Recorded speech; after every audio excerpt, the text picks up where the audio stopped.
Testing $1,000. Testing $2,000.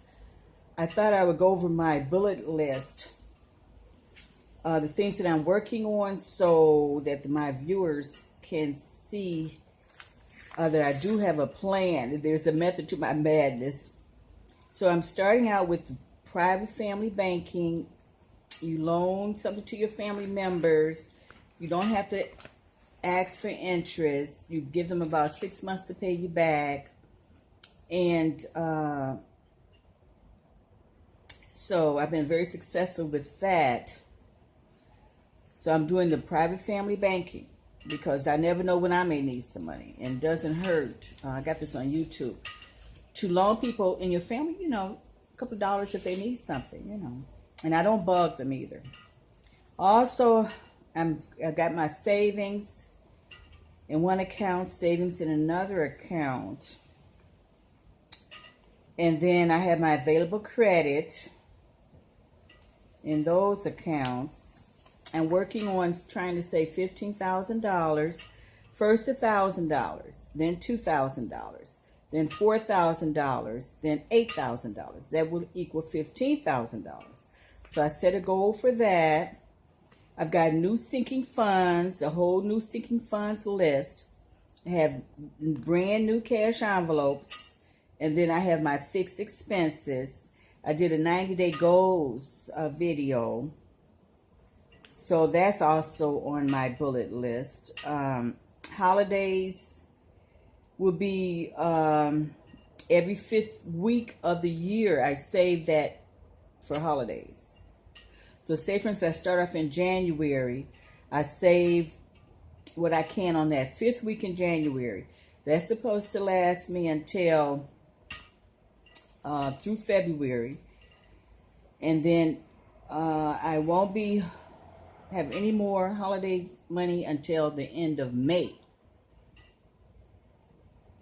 And then that will last me a while. The 5th week in May. Then here comes the 5th week in July. That would I'll save up enough money, use that 5th week toward holidays. That should last me for a while. And then my last one will be in October.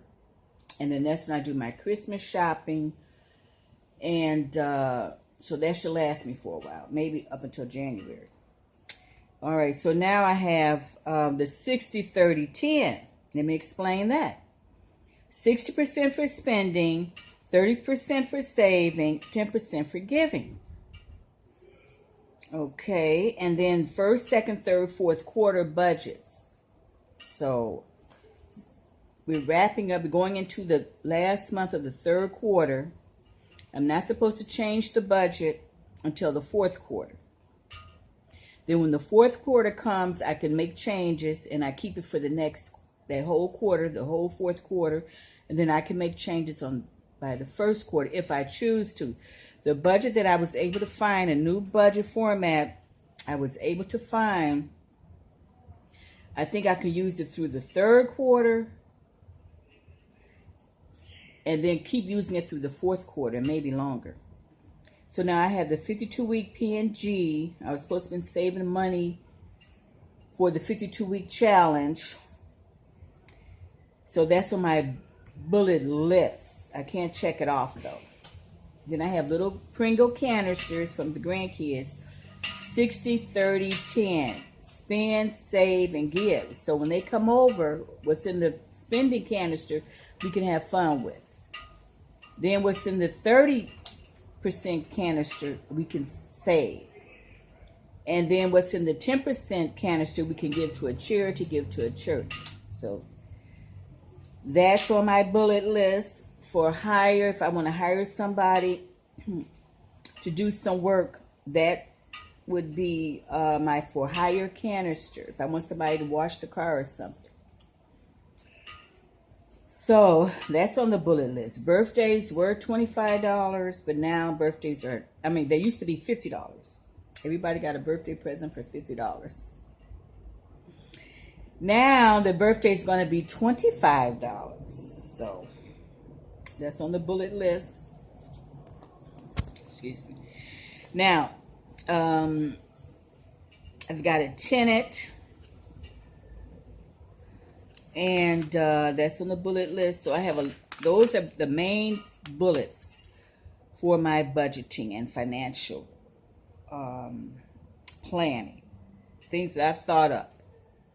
Things that I picked up on YouTube. Things that I'm trying. So I'm really excited. And then once you do the budget and stick with the budget, you see that it works. I think what I had been doing was doing the budget, and then about mid-month, I would change the budget. I would have a new direction to go in. So I still want to work on my decor and like my massage envelope, sinking fund envelope. There's a lot of things I want to work on, but I'm thinking I have to do these sinking funds 90 days at a time because I have so many items on my sinking funds list. And then the last week of the month, I start working on my next month's budget. But we're on cruise control now. I've figured out the budget for the rest of the third quarter. I'll be using that budget for the fourth quarter. So we're on cruise control right now. I've got the budget that I like, that I love. And then when you like it, you stick with it more. And then like Christmas is coming up. So that's a big item on the budget list. Birthdays, new car, vacation. So there's a lot of things that I'm working on. I have to buy a new budget book. I have a new notebook that I bought that I'm going to be putting everything into my notebook. Then I have a journal that I use. And then I have a pouch where I put in my cash envelopes into the pouch and put that in my purse. So, you know, you have to stay focused. And it has to be something that you like to do. And do it in a way that you like to do it, I think. So it's very exciting. You watch the accounts grow, and you check off one thing after the other, like I did a CD. And before I knew it, that year was up. That year was up. And then you have to have a saving spot. Oh, my arm is tired. Then you have to have a saving spot where you put your savings. You can't keep that in with the expenses. I found that out the hard way. So I actually used my 2018 budget book all the way to the end. I cannot believe it. Because the first year I tried my budget book, I'm using the same budget book. The first year I tried it for about 3 months. Here it is right here. And then I just threw it aside. I packed it up somewhere. And then I went back to the budget book beginning of 2018. And I said, I'm going to use this budget book. And I've been using it. I found a budget app called budgetworksheets.org.